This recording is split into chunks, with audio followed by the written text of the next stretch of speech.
one huge effective date. There's been so many rumblings about, oh, so many changes are coming within the VA. If you look at the Federal Registry, this is happening, that's happening, this is happening.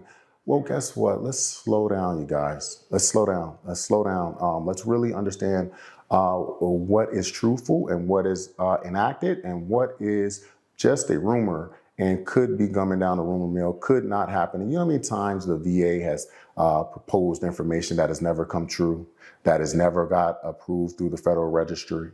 Please, let's slow down. Let's make sure that we're aware, but let's also implement and also take precautionary changes to be able to be successful. Now, when we're talking about dealing with these different issues, what are some of the actual effective dates and different things veterans should be mindful of when it comes to actually being service connected for these issues? Man, there's so many different effective dates.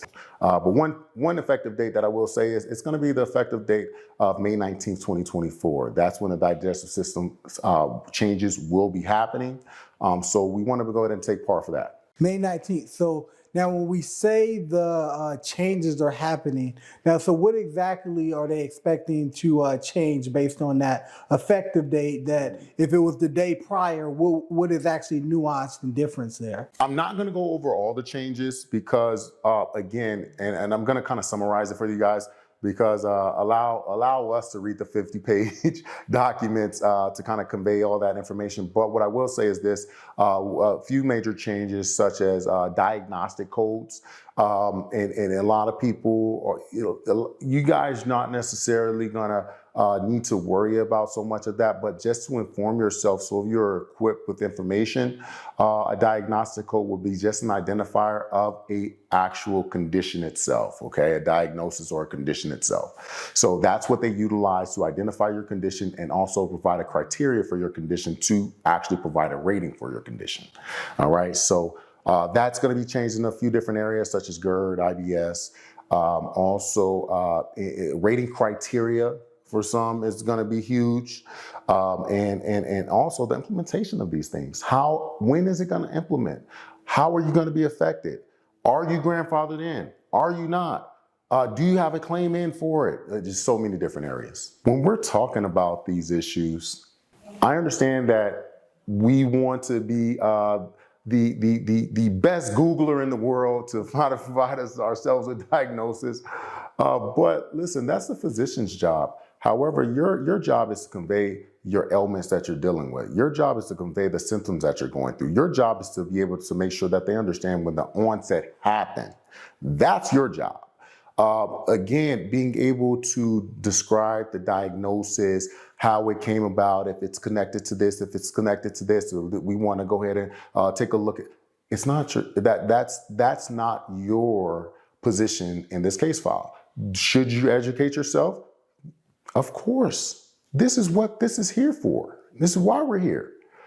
But at the same time, sometimes you got to let the experts be the experts and allow them to diagnose you and allow them to provide you with the medical opinion that's needed, right? So now when they're doing that, and I guess, again, there's a bunch of questions. I know you have some points that we definitely want you to get into now.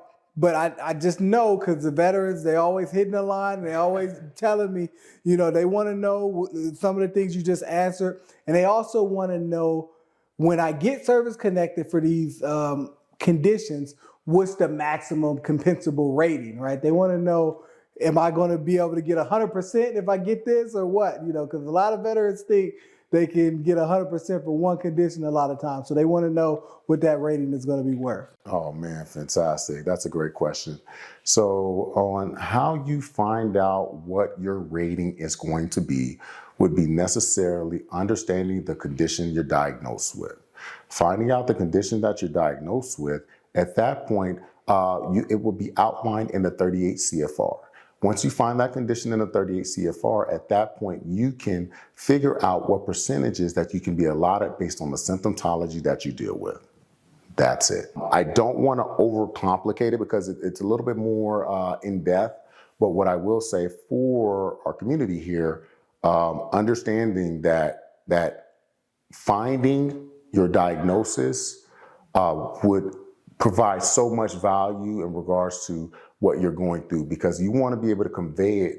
And once you convey what you're going through, and if you can actually articulate that correctly, it may make or break your claim. Absolutely. No, that makes a lot of sense, right? Because, a lot of times, veterans and everyone, right, when you're going to the doctor, you want to give them a story, right? You want to let them know, like, hey, this happened then, and this is what I'm dealing with. And, everybody's on Google and YouTube University and, WebMD and different things of that nature.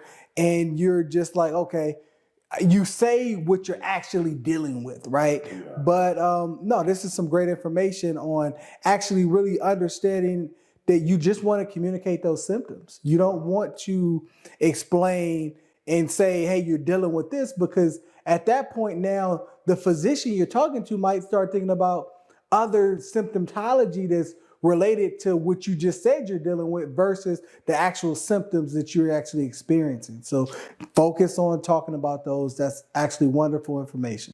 Yeah, yeah, and what it is as well. A lot of times we get in those spaces and we're being tested.